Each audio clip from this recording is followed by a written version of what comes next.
Hello, everyone, and thank you for joining us for today's presentation, What's New in 2023 R2. We are thrilled to be here to cover the most recent advancements and updates that Acumatica has made to its platform, so I won't take up too much time with this introduction. Essentially, 2023 R2 is focused on creating a more efficient platform for you to work on. What you'll see is that Acumatica's most important updates were all focused on enhancing previously changing or cumbersome processes that users were struggling to complete. They introduced entirely new processes that were missing and will help users be even more effective. And lastly, they've created enhancements in its interface so you have an easier time navigating through the platform. Before we jump headfirst into content, we're going to do a quick brief introduction. I'm Strati Mustakis. I'm PC Bennett's content marketing specialist, and I'm joined on the call today by Nathan Newberg, who is our technical sales engineer. You probably know Nathan from the demos he gives to PC Bennett's clients and prospects around the power of the Acumatica platform and how it plays with other third-party systems. He was previously, an end user who leveraged Acumatica at his previous job and was such an enthusiast of the ERP that he wanted to work on it full time. Since then, he has become a true subject matter expert and is the perfect person at our organization to take you through a tour of Acumatica 2023 R2. So if you could jump to the agenda, Nathan, that'd be great. Today's call is primarily going to focus on 5 main topics: cross-platform enhancements, inventory and order management, manufacturing, commerce, and some core usability improvements that are pretty cool. Some of my favorite stuff that we're going to talk about today. So when it comes to cross-platform enhancements, we're going to dive into 3 specific subject areas. Nathan, if you could jump to the next slide, please. The first is going to be changes to summary area totals. The second is creation of a return order from a case. And then the last thing we're going to talk about in cross-platform enhancements are enhancements in the mobile app. These changes are items that were outlined as only affecting one aspect of the platform per Acumatica, but as Nathan and I were kind of diving through the developer notes, we really got to understand how they connect to multiple different modules and teams within your organization. So it made sense to kind of talk about them in kind of a cross-platform manner. So the first thing we're going to talk about today is changes to summary area totals. This is a really exciting update in 2023 R2, and it deals with, like I said, changes to summary area totals. Here, Acumatica took a look at how different users were interacting with specific screens throughout their platform. They identified that there was a lot of unnecessary or irrelevant information in the summary area totals that users were disregarding. For example, they have eliminated the value-added tax exempt totals and the value-added tax taxable totals from basically almost all of the screens. They then replaced that information with details that were more pertinent to users and put the most important information front and center for you to make it as easy to use as possible. An example of this would be in the finance section of Acumatica. They added a line level breakdown of discount totals instead of the previous document or group level discounts. So just a little bit more applicable information for you. On the next slide, you're going to see all of the other screens that have updated summary area totals. As we can see, these changes have been applied to the finance section, CRM, inventory and order management, projects and construction. I'm now going to pass the mic over to Nathan, who is going to give a bit of a deeper dive and explain these sections with some screenshots. So Nathan, take the floor. Thanks, Strati. So we're looking at the purchase orders screen here as an example of one of these screens that Acumatica has improved. We've actually changed a few things around and moved some things, like Strati said. We've removed the approved checkbox here, as the status of the order sort of does the same thing, and that was redundant. So we save a little space and make things a little more succinct. We've added we've also removed the line total box. We've renamed that because the calculations are a little bit different now in the summary area. We've added the detail total and line discounts boxes in place of the VAT exempt and VAT total boxes that you see here. Those still exist, by the way. They're going to appear now on at one of the tabs down below. So if you are using VAT, know that that's still there, but in a more applicable place. We've got some more relevant information, including things like the line discounts total now. So before we could see document discounts and at the top and line discounts sort of on the line level. We also had the discounts tab, which would show our document discounts, but now we have that discount information in the header area as well. And that's going to make some of your reporting a little easier too. We've also moved the retainage total box. Now it's under the total box, and that'll appear if you have the apply retainage checkbox checked here on the other tab. Some other things that we've done on the other tab. This is our new view here. This is what it looked like in 23R1, so you can see them side by side. We've grouped a lot of the information down here on the other tab into order info, retainage settings, VAT totals. Again, they appear here. Order totals and billing info appear again for your reference and easy reference. Yeah. So I'm going to scroll over to the opportunities, or sorry, this is what the mobile app looks like. It's a great way for us to show you one example of some of the changes in the mobile app. Keep in mind that these things you can take advantage of even before your Acumatica upgrade. The mobile app comes out as soon as the software is released. You can update that on your mobile device even before updating the server to get the advantage of some of these features here. Changes on some of these screens. Here, the opportunities screen you have as an example. We've renamed the detail total, which was previously amount on there. We've got the document discounts, which was previously just discount, and we added line discounts to differentiate those.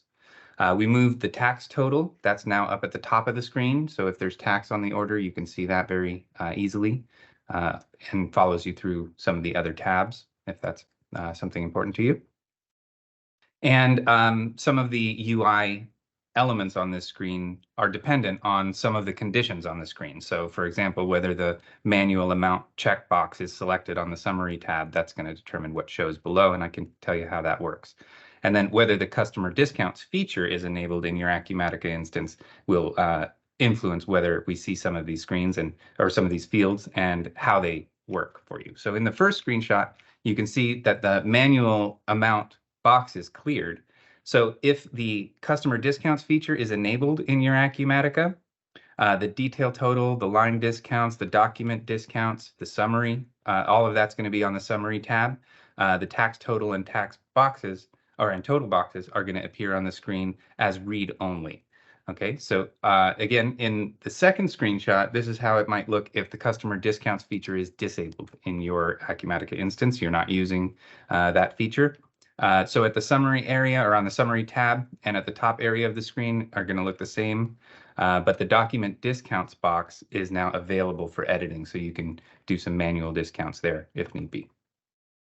In the third screenshot, if the manual amount checkbox is selected, regardless of whether you have the customer discounts feature enabled, the detail total document discounts boxes appear on the summary tab. The total box on the top appears as well, and the detail total and document discounts boxes are now available for editing. The total box obviously is read-only.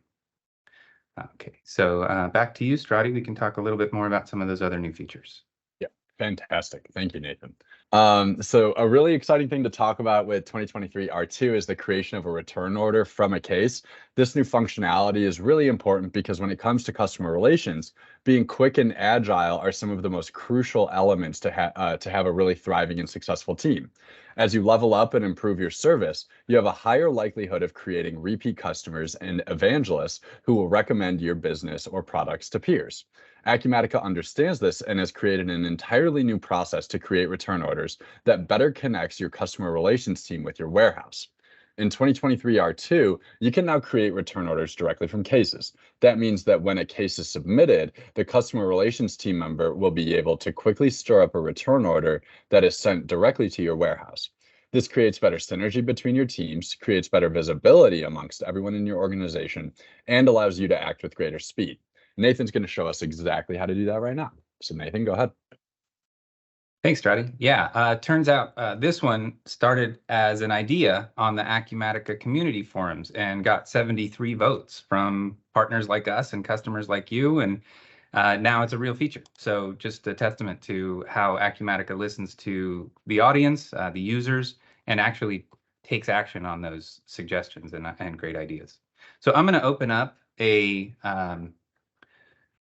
support case that we've got logged here. One of our support reps got a call from Amelia. She received her order of new PCs for her new hires, but 2 of them arrived dead on arrival, and she needs to return those for a credit. So we have a case assigned. It's been assigned to me. I'm Maxwell today, and I'm going to go ahead and take this case. We're going to satisfy the customer today by fulfilling their return order. So if we look at some of the additional info here, we can see that the case has been open for a while. We want to make sure we get on that. Activities would be logged here, and any related cases if this was a follow-up. On the Relations tab, I can see that my support representative very helpfully linked me back to the original sales order here. That'll show the shipment and the invoice if I need any of those details. But what we want to do right now is make Amelia happy. She's a great customer, return customer, and we want to make sure that we take care of her needs. So if I open up the ellipsis menu here, you can see under the more options, we can now, under customer services, create a return order. And this is what we're going to look at. So when I click the button, it's going to give me some options to select the return order type. This is going to be an RMA order. We'll select that here. If you had other order types, you could extend this functionality to those as well. When I click select and create, the system's going to go ahead and create that new case for me. Sorry, the return order for me.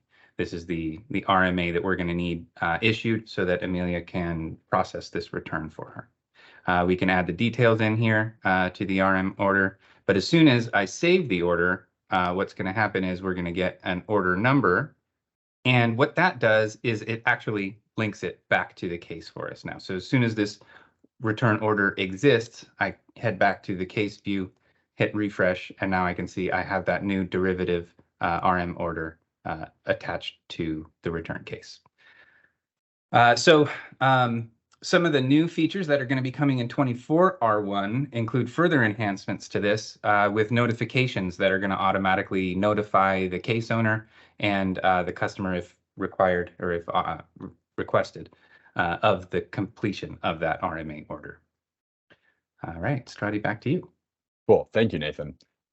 So I think the last thing we want to cover in this first section of today's webinar is enhancements to the mobile app. As Nathan said, what's really cool about how Acumatica works in unveiling new products is they do allow the mobile app to just be consistently updated to the most recent version of Acumatica. So in this case, if you guys have the mobile app, but your team hasn't upgraded your server to 2023 R2, you're still going to be operating from 2023 R2 out of the mobile app. So they did make some considerable adjustments to the app in 2023 R2. These changes make the most important and the most used buttons larger and easier to tap. As you can kind of see in the pictures that Nathan's highlighting right now, that save button and hold button are pretty big and very easy to identify, which is a great improvement from a previously a little more challenging area to find it in the mobile experience.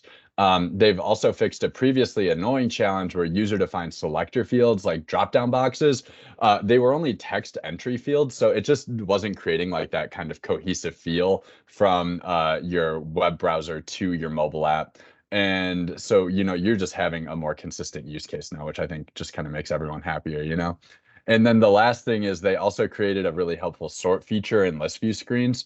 So again, just modernizing the app and making it feel like other apps that you use. I kind of make it see, I like to make the comparison that now with the sort fields, you're able to kind of sort with the Acumatica app, how you would sort like your email inbox if you use the Gmail app. That's just what I use. So it's just a nice touch because you previously weren't even able to sort lists. That just wasn't even available in the Acumatica mobile app previously. And so your life was more challenging when you were operating from the app, but now they're meeting a standard, which I think is really important. And you're going to see this through a couple more of the updates that you see in 2023 R2 is they're either exceeding expectations or meeting expectations of what users demand in today's digital age. So Nathan, if we can go to the next slide, the next section we're going to talk about today is inventory and order management. In inventory and order management, we're going to cover 4 key improvements. Acumatica has now given you the ability to disable automatic line discounts for sales prices. They are enabling you to create estimations of warehouse workers' productivity. Very excited to talk about that one. They also improved the allocation management. And lastly, they added a calculation for estimated margin in sales order. So in the first section, we're going to talk about the disable automatic line discounts for sales prices. This is a really cool advancement because in previous versions of the ERP, Acumatica noticed that there was an issue related to sales prices. And that was that you couldn't exclude automatic line discounts from lines with a particular sales price. This occurred even when promotional prices were already discounted. So it created a lot of inconsistency. And in 2023 R2, they corrected this and released the ability to disable automatic line discount calculations for particular prices. So Nathan, if you'd be willing to jump into Acumatica and really show how people can do this, that'd be fantastic. Yeah, absolutely. So I'll pull up my Acumatica screen here again. And we're going to head over to the sales prices screen. Close out some of these others, so we can begin to demonstrate how this looks and takes effect. Okay, so on the sales prices worksheet, if I were to, for example, filter to our Lego prices, you can see here that we have a customer price class. And I did that filter, by the way, with the Shift F key. That's got to be my favorite keyboard shortcut in Acumatica. Select a field, hit Shift F, and now you're looking at a quick filter of just that data. The customer price class affects our retail price class, retail customers. You can see here that it is a promotion price, and we have the checkbox enabled. Let's uncheck it and save that. We're going to see how that works. Okay, so what happens is if we have a quantity of 15, we should see a price of $80. If we take a look at the discount codes screen, this is showing you that we have a line discount by item set up to be automatic. And if we look over at the discounts themselves and we select our active sequence here, we take a look at the items that the Lego item is selected and the breakpoint at 15. Okay, so that we do have the automatic line discount set up. We also have the promotional discount. Now, if we take a look over at the customers tab for our example customer today, we'll see here that the customer on our shipping tab is designated as being part of our retail price class. Okay. So now we have all the prerequisites set up. Everything is configured in our system in order to make this discount automatic. What we want to do is demonstrate how that works out of the box, and then what happens when we toggle that little switch to ignore the automatic discount. Okay, so here you can see we've got a sales order for Lego items. This one's completed. We're going to make a new order just like it. So our AA customer in the retail class, we add our line item for our Lego sets. See, price comes in at the standard list of 110. When I adjust the quantity to 15, we get the automatic discount here and the unit price is affected. If I were to save the order. Now let's head back to our sales prices screen and check the box to ignore the automatic line discounts. Let's see how it behaves differently now that that's checked. Save it. Head back to the sales orders. And now if I were to remove that line, let's refresh the screen, make sure we've got everything up to date. Let's go ahead and remove the line, save the order. We'll add back in the line again as if we were doing this the first time. Now, when I input a quantity of 15, you can see that the discount code is no longer automatically populated.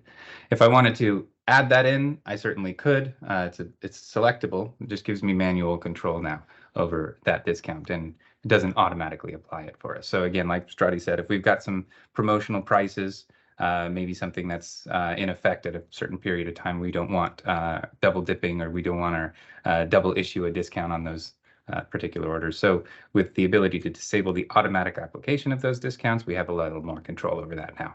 Strati, cool. Back to you. Oh, yeah. So this is the thing that I'm most excited to talk about in regards to 2023 R2. And that is the estimation of warehouse workers' productivity. So Acumatica in 2023 R2, Nathan, if you could go to the next slide. What's great about this is that they have now given you the ability to analyze how efficient, effective, and productive your warehouse workers are. This is a really cool advancement to the platform because with this type of visibility, you can really analyze your internal processes, namely your picking and packing process, to see how effective it is and where improvements can be found. They do this all in a way that makes really robust data easy to consume, so you aren't completely overwhelmed with the in-depth analytics that they're providing you. I personally like this, just on my own aside, because I think improving processes and being able to really have that 360-degree look at your organization is such a value add prospect to Acumatica when you're going through the buying cycle, that they just continue to find new ways to give you that visibility and improve your internal processes so you can be at your maximum efficiency and effectiveness. So now that I've given my little spiel on estimation of warehouse workers' productivity, I'll pass it over to Nathan, who can give you a little bit of a demonstration into how to create this and the type of data that it can give you. Yeah, thanks, Strutty. Okay, so we've got this new efficiency of picking and packing report screen here. You can see. Now, this is great when you're using the paperless picking features in Acumatica. When we go to our, for example, create pick lists screen, and we are setting up our wireless paperless picking, excuse me. We can do this with wave and batch pick lists. We can certainly do it as well with single shipment pick lists too. So if you're ready to jump into the paperless side of things, we can get some great efficiency reporting now. So again, after we've got the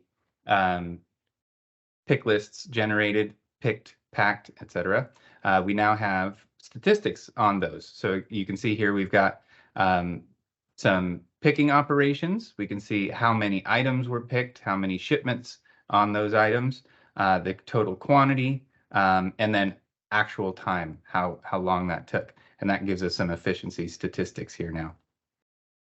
What's great about this is you can sort of gamify your operations too, and start inputting some incentives for increased efficiency and accuracy, right? So you have this traceability across your users picking, and you'll be able to have insights into what happened, and then improve those errors if you have any, or delays that might be there.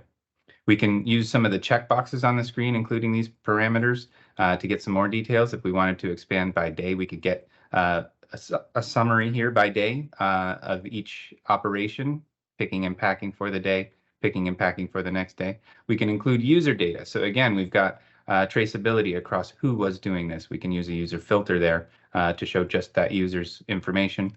Maybe you want to provide this information to the people who are doing this work so they can have some self-assessment and improvement there. If we wanted to see each individual shipment, we could certainly do that too by expanding the shipments here. You can see we've got 2 items on the same shipment there. So all that granular level of detail for you in the efficiency of picking and packing report now. Trady, back to you. Yeah, fantastic, Nathan. Thank you. And so then the next thing we're going to talk about is improvements in allocation management. If you could head over to that next slide. So in older versions of Acumatica, excuse me, allocating or deallocating sales orders could be a really time-consuming challenge, especially when you had to do this in bulk. And I think that's the big emphasis of the improvements in allocation management in bulk. So in 2023 R2, they have vastly improved this by creating a single screen where you are able to perform mass allocations. On that screen, you are even able to sort orders that need to be allocated or deallocated by their specific priority or the date that the order was received. This is a really cool improvement, and I'm going to pass the mic to Nathan, who's going to demonstrate how to perform this new function. All right, Strutty, thank you. So I'm going to open up the Manage Sales Allocation screen here in Acumatica, and you can see this new processing screen we've got. Also, what you see here, we've got a scheduling icon too. So if you've got some way to automate this, we can use the out-of-the-box scheduling automation features in Acumatica to take care of some of this work for you. So as soon as we open up the screen, we can see we've got 2 actions available here. We've got the allocate and deallocate to sales orders action. We'll select our warehouse and by which dates we want to choose our orders, line ship on, cancel by, or when these orders were requested. So that gives us a little flexibility in how we're processing things here. We've got a start date and an end date to fence those orders just like we would on the shipping screen.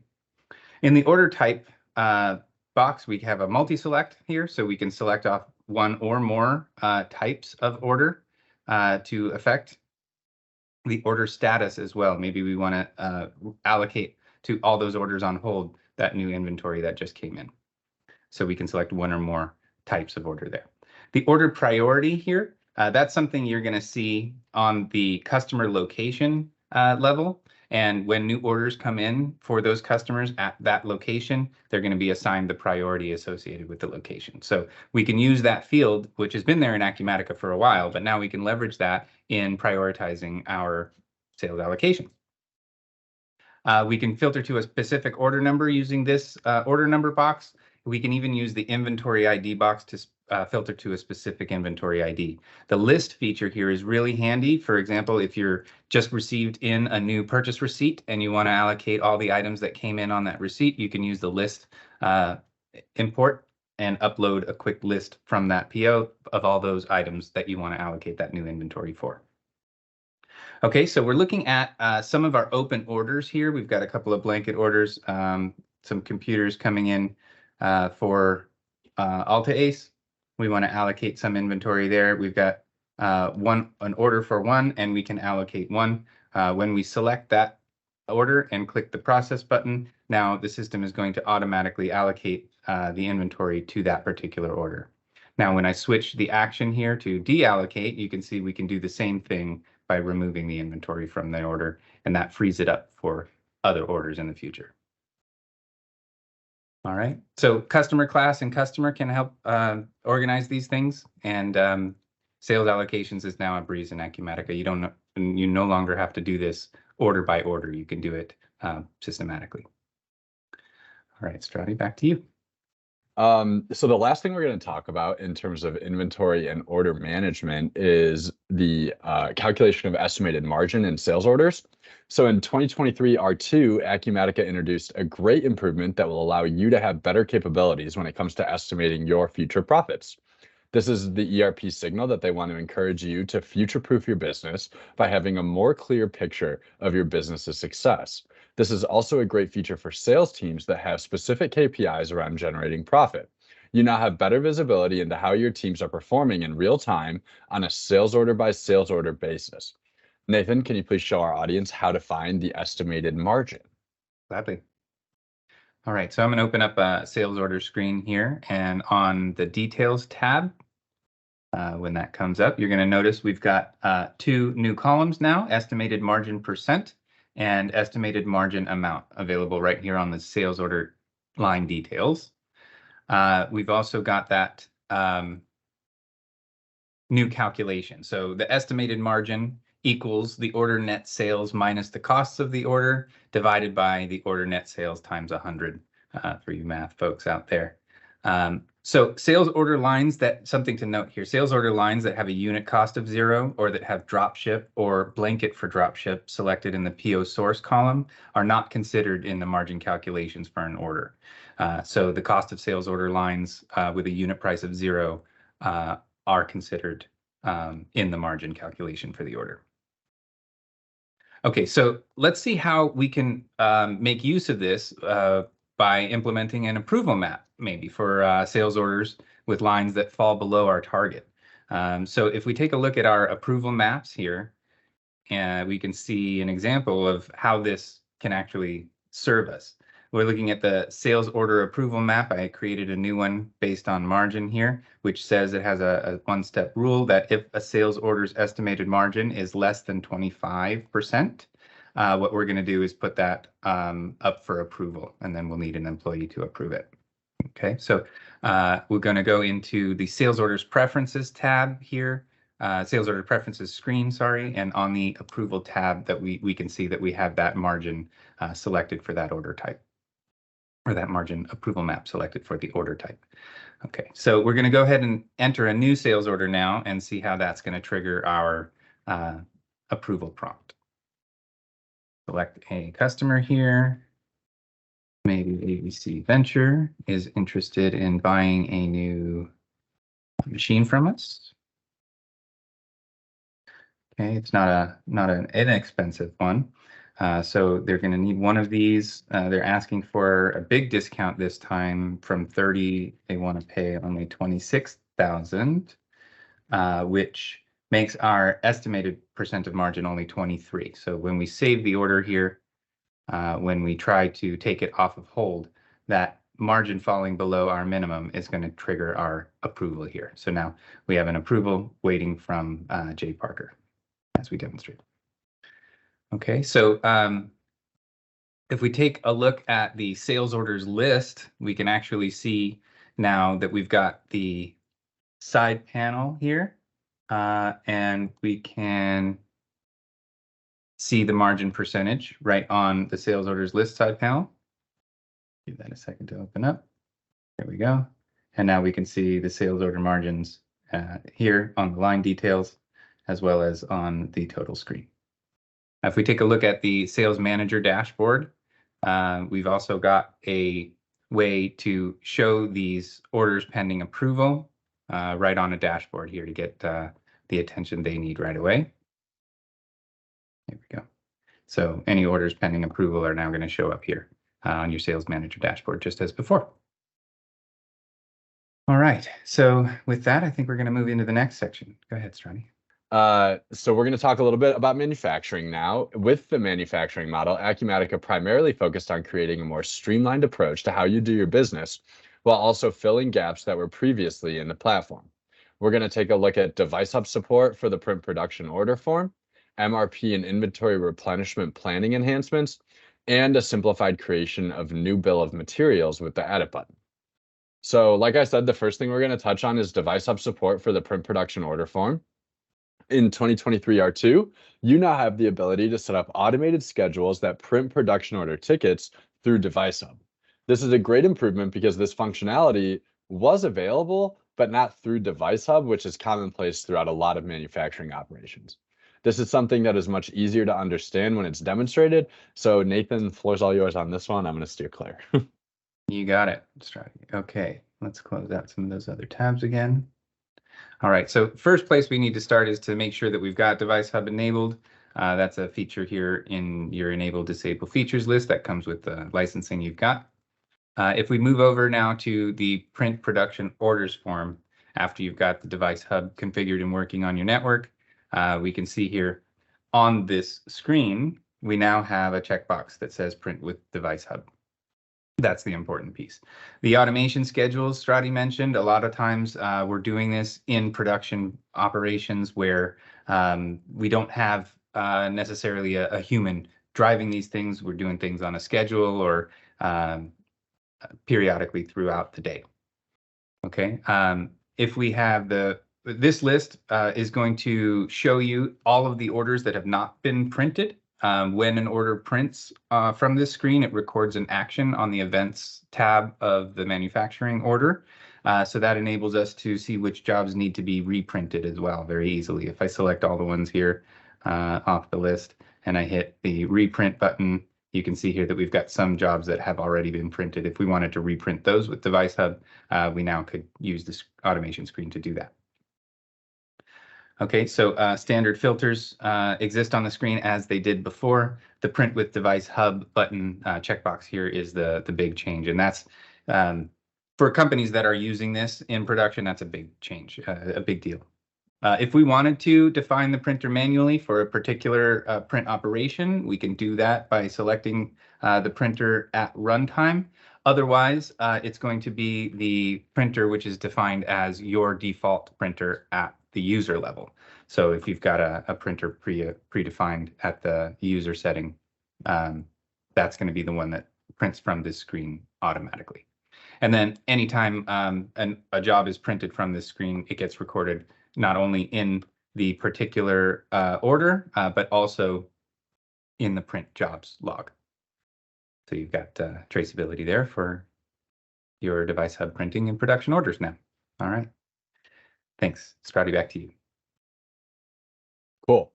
So the next thing we're going to talk about is MRP and inventory replenishment planning enhancements.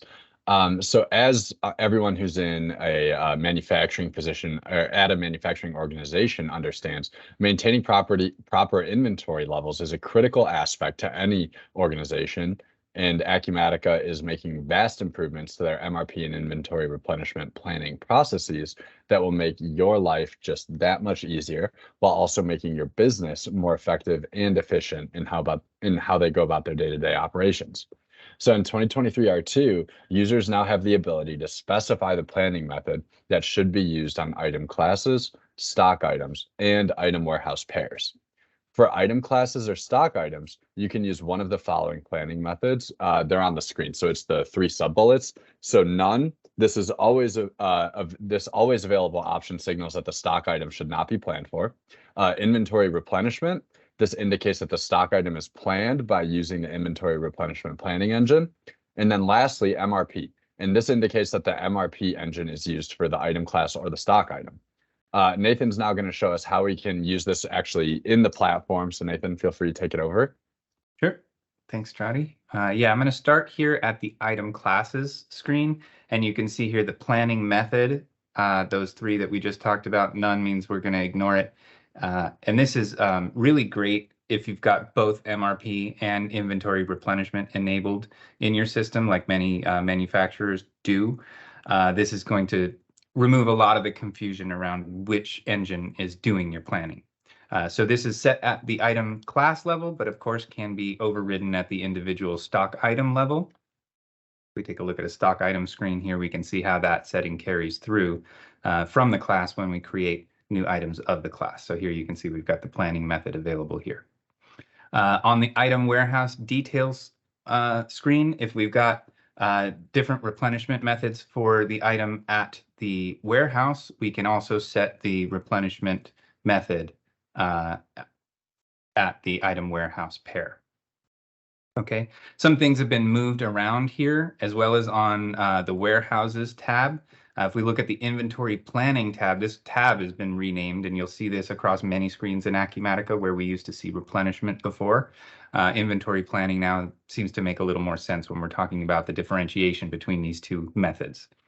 On the warehouses screen, we've also got some inventory planning settings too. I'll give you a brief view of how that tab looks at the warehouse level. So what inventory planning features we're going to enable at the warehouse level.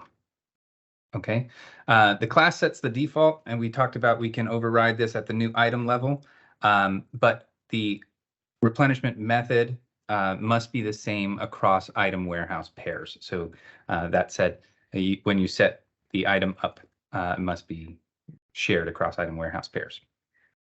Okay, and Acumatica doesn't support different planning methods for different item warehouse pairs with the same item, in other words.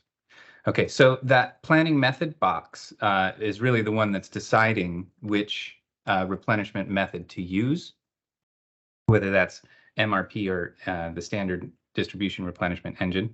Only items that are MRP planned are going to appear on the MRP forms, like MRP display and the history forms, etc., for when we're running our MRP calculations.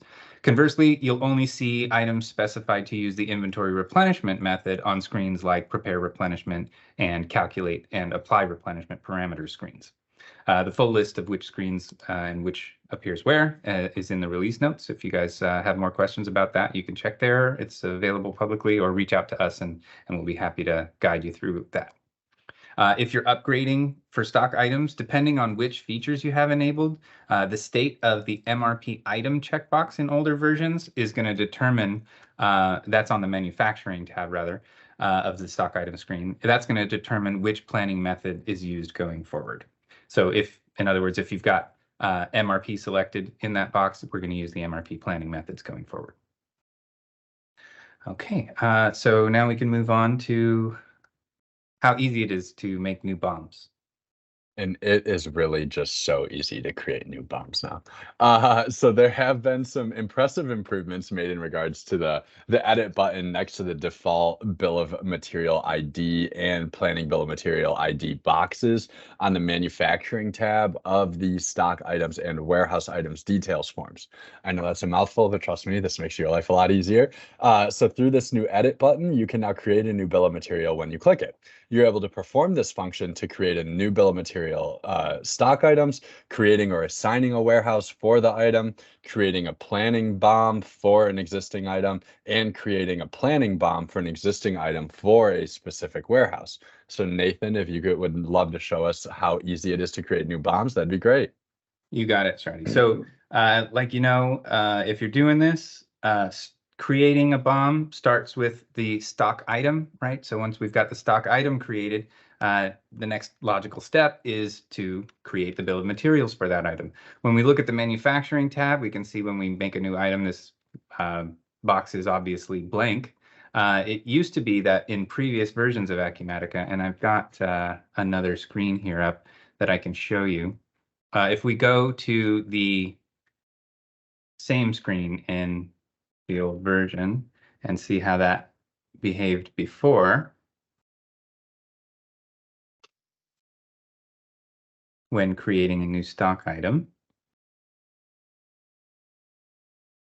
we go over to the manufacturing tab. If we wanted to build a new BOM directly from the item, it wouldn't work, right? And we would get this annoying no active revisions for the BOM were found. It's a new item, but we can't get to the new BOM screen directly.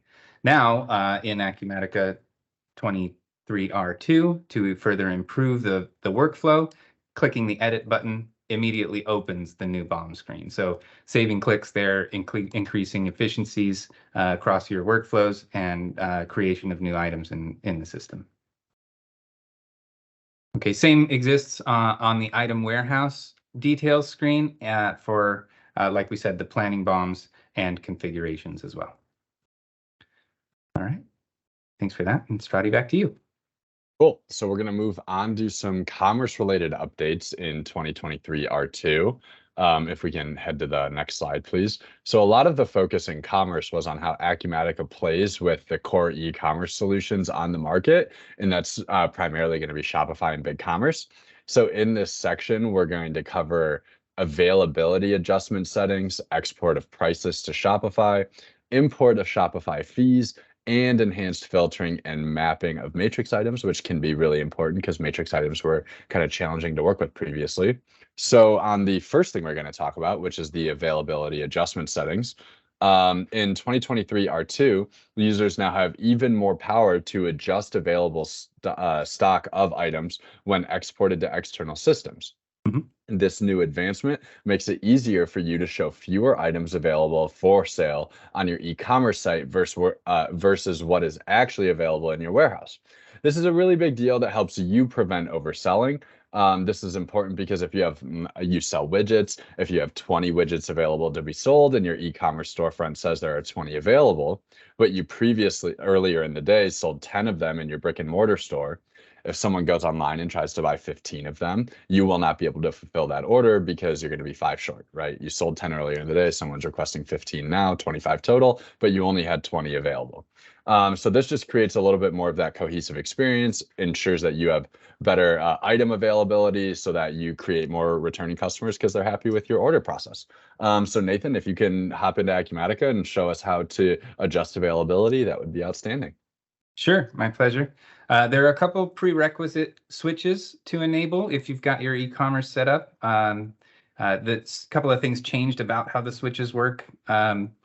Some of them have been moved now under the Advanced Integration Engine group on the Enable Features screen, and the Shopify POS connector has been segregated out specifically, but it still requires the Shopify connector. If you're not using the POS function, you don't need to enable that feature.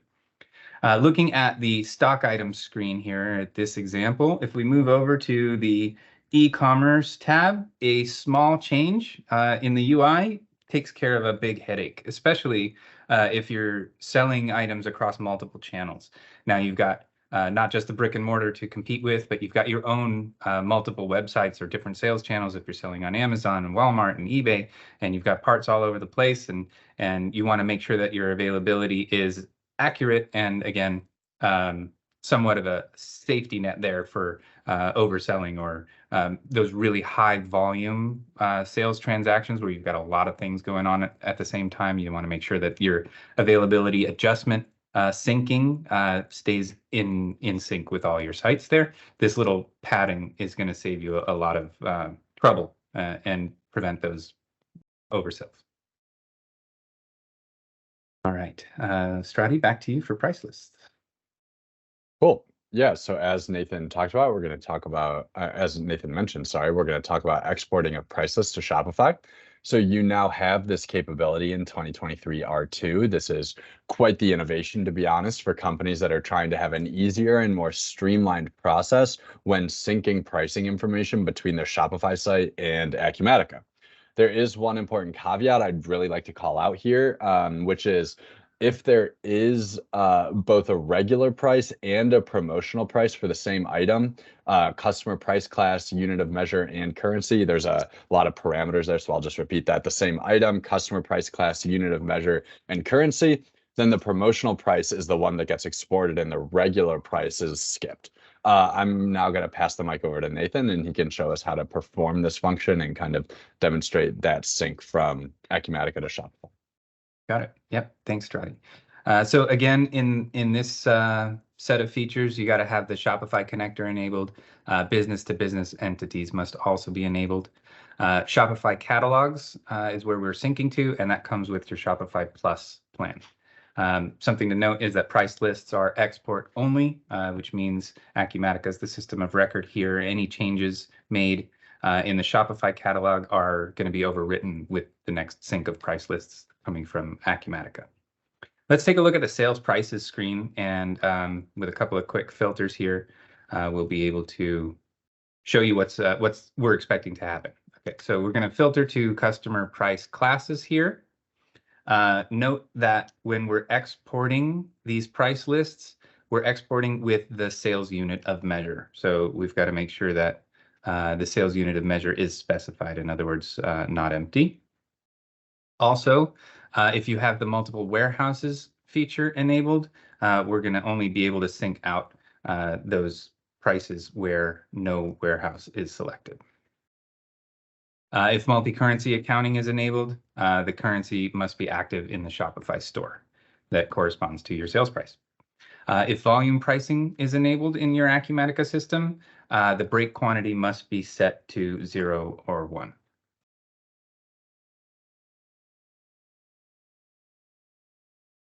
Okay. Only prices that are effective on the date of synchronization are going to be exported. And again, like Strati mentioned, if two matching prices exist, the promo price is going to win in your Shopify. Okay. During the synchronization of the price lists entity, the system creates a catalog in the Shopify store for each combination of the customer price class and currency and names them respectively, i.e. if you've got a local customer class and USD and Canadian dollar prices, you're going to have two price lists for both of those. Okay, price lists are going to be set at the customer location level. If we take a look at the customer's screen in the summary area, the customer category, if you've got B2B enabled, can be either individual or organization. The price lists are going to apply to those which are organization. Okay, if we change to an organization here, and then we go over to the locations tab, we can see that customer retail price classes, this price list is going to affect our main location for this customer. Okay, now if we take a look over at the entities screen, this is where this all gets set up. Starting with our Shopify store, we can define which entities here we are talking about and the specifics of those entities. We look at the price list type. We've got some features here for export filtering. This is going to be really helpful as well. So we can use some of our fields here, the customer price class ID. Maybe we want to limit which ones get exported and which ones don't. Okay, so if the price class does not equal retail, for example, we can filter those out. All right, and if we've filtered out a Shopify price list that already existed, what happens in Shopify is that list just gets archived. So it's there for you. You can view the history. It doesn't get deleted, but it becomes inactive by archiving it. All right, and that's about what we've got with sync of sales price lists, rather, to your B2B entities in Shopify. Awesome. Strati, back to you. Thank you for that, Nathan. So the next thing we're going to talk about is still in relation to Shopify. So in 2023 R2, this yeah, in 2023 R2, sorry, the system makes it even easier to identify the breakdown of fees that you charge clients on each payment with Shopify payments in your Shopify store. This is an important advancement because we understand when we use e-commerce providers, they always take a small fee off the top of every transaction that's done in their ecosystem. So this just allows you to have a little bit more synchronicity in terms of what's being charged to clients, what that breakdown is, and just kind of what the fees that Shopify is charging are. So then outside of Shopify specific updates, there have also been some great advancements made with matrix items that apply to a variety of different e-commerce sites like Shopify and BigCommerce. So working with matrix items, I mean, as many of you know, can be a challenge, but Acumatica is consistently working on improving how you are able to work with them in their system. The biggest advancement in 2023 R2 is how they have enhanced the process of exporting matrix items from the ERP to Shopify or BigCommerce sites.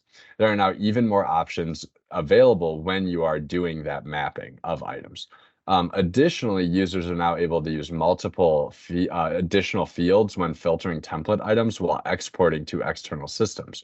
This is important because there may be instances where you may only want to export template files like finished goods. If that is the case, a user now has the ability to include only the finished goods in the sync. This is a massive time saver because with the filtering capability, you're able to be even more selective in what you are exporting to your e-commerce sites, while also reducing the headache that was previously doing a manual sort of this kind of template item. You just spend a lot of time going through line items and making sure that you're exporting the right stuff. And so really what we're going to do now, Nathan, is I'd love if you could be able to show these new capabilities around matrix items. You got it. Yeah, so again, we're going to come back to the entities screen here, and this is where we're defining what we're doing with our template item entity here. Now, looking at the template item entity for our Shopify store, you can see here on the Export Mapping tab, let me just give that a second to finish loading up here. Here we go. On the Export Mapping tab, we've got some new fields available in the ERP object side of things, including those which are related to matrix items. So if you were dealing with matrix items in your e-commerce connector, be that Shopify or BigCommerce, or even your custom connector, now we have ability to access those matrix fields in Acumatica and sync those up and down to our e-com site too. It's a big deal if you're using faceted items, things with sizes and colors and things like that, like your t-shirts, for example, right? We can now export these matrix details, including matrix attributes, right? So matrix details, that's going to show you all of the things at the matrix item level, availability, content for each variation, right, of those matrix items. We take a look at the matrix attributes list. You can see that these are, for example, some of our custom attributes at the item class level, right? Now we can even export our item attributes at the matrix item level. Shirt color, shirt size, for example. These are not standard Acumatica things, but things that we can make on our own. And under the advanced section, we have full access to the item settings database, including any custom fields you might have built into your customization. So for those more technical folks out there, this is basically full support for custom development right in the out-of-the-box Acumatica web connector. On the export filtering tab, we've got similar options here. If we open up the field name dropdown, you can see here we've got a number of those attributes and things that we can access at the matrix item level and filter out which fields we're going to be syncing up and down at the template item. All right, Stroudy, back to you. Cool. So that covers the work that we're going to talk about in commerce, and we're going to now move into core usability improvements. So with all of Acumatica's major releases, They don't really just look at module-specific updates, as we saw earlier with the cross-platform enhancements. They really do take an in-depth look at the entire platform as a whole to see where they can make either sweeping or just more so subtle changes that will make the platform more usable for end users like the people who are watching this video today. So in 2023 R2, they specifically looked at the info tips they served up for you in the rich text editor screen as well to see how both can be improved based on how users are leveraging these core features. There's some pretty stellar results that I'm really excited to talk about, and it just makes the platform feel a little more fresh and modern. So as you can see on the screen right now, there have been some adjustments to info tips that drastically improve the user experience with them. Now, if you are looking to learn quickly, if you are looking to quickly learn, sorry, about a UI element like a box, a checkbox, or option button, all you need to do is hover over its label. Nathan, this is great. Thank you for doing this while we're talking about it. So you're able to hover over it and that little question mark appears. And when you click on that, the side pane shows up. And so the real big difference here, as Nathan's showing right now, is that show more button. So previously, what you would have seen is a very long text-based description in what item status is. That is what the screen would have been before. And that activities and related information, as well as the form reference, help dashboard, DAC details, those were all kind of hidden. And what Acumatica saw based on how users use the platform is that the activities and related information and the form reference buttons, those were the things that people were actually using in InfoTips. So what instead of reading that long description, you just wanted to take action, right? You wanted to click on something, get the information. And so what they've done is they've condensed the long form description. They've added that show more button so you can still read it if you want to read it, but those links that are much more relevant to people like you, those are the things that you're going to be able to see right on that side panel, which I think is just a massive improvement. And again, it just goes back, like Acumatica is looking at how you guys are using the platform and they're adjusting for you, not for how they view you should be working. So it's just more so the real world rather than a fantasy world that they want you to be living in. It's a really nice way for them to support end users like yourselves.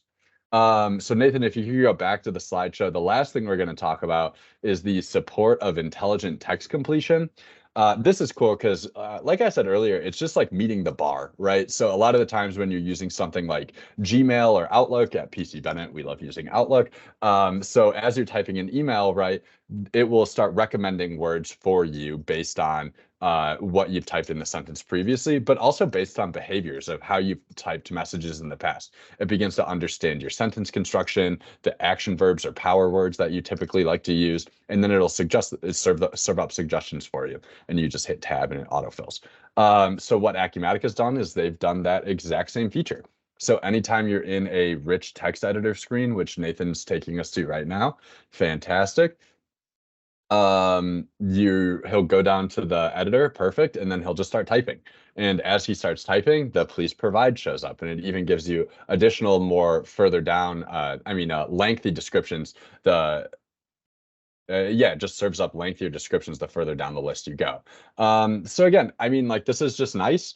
Acumatica is inserting light AI, what I call light AI, into the platform. So it's not like you're getting ChatGPT served up to you in your Acumatica ecosystem yet. We'll see what they do in the future. But as of right now, this is using AI to make your life easier. This wouldn't be possible without advancements in technology that have happened over the last 3, 4, 5 years. But it's really cool to see them wanting to integrate this into the system and wanting this light AI to be a powerful resource for you to act quicker and more effectively, as well as efficiently. It's just really nice to see these types of ways that Acumatica is meeting the bar or exceeding expectations in terms of what ERPs are able to do. And that's really possible because yeah. of Acumatica's design and the way they've thought this out from the beginning with a future-proof platform and its modular construction. We're able to make these modernization improvements and even utilize some of the new features coming out with the more modern .NET Core in our engine underneath all of this. And by doing that, we're able to do that because of the way the system was designed from the ground up to be this way. I mean, that's a big value proposition when people are going through the buying cycle, right, Nathan? Is this isn't an ERP system that's built on outdated technology. No, they're building this on new technology and they want to maintain it being new. I mean, it's been out since 2011, but it's still a very modern and advanced platform after 13 years. And they're finding new ways to innovate and ensure that it maintains kind of that industry leading, let's call it, the industry leading new, basically their new interface. They maintain it being a more modern application. So with that, I just want to say thank you. First off, Nathan, you were fantastic in all the demonstrations of the updates and enhancements. So thank you for showing our customers what's available in 2023 R2. I really hope it provided all of our audience members with some fantastic insights into how their business will be able to adapt and innovate in tandem with the ERP that they're using. We appreciate everyone so much for watching and staying on for this about hour-long webinar. This is one of our longer ones, but we definitely appreciate you guys watching. If you would like to stay in touch to keep on learning about 2023 R2, please email your customer success manager, Ben. His email's on screen right now, benk@pcbennett.com. And he'll be happy to assist you in planning out when you can upgrade to 2023 R2. So with that, Nathan, again, thanks so much. Really appreciate your help today. Yeah, thank you too, Strati. Great job. And thanks everyone for attending. We appreciate your involvement. Yeah, have a great day, everyone. Thank you. Thanks.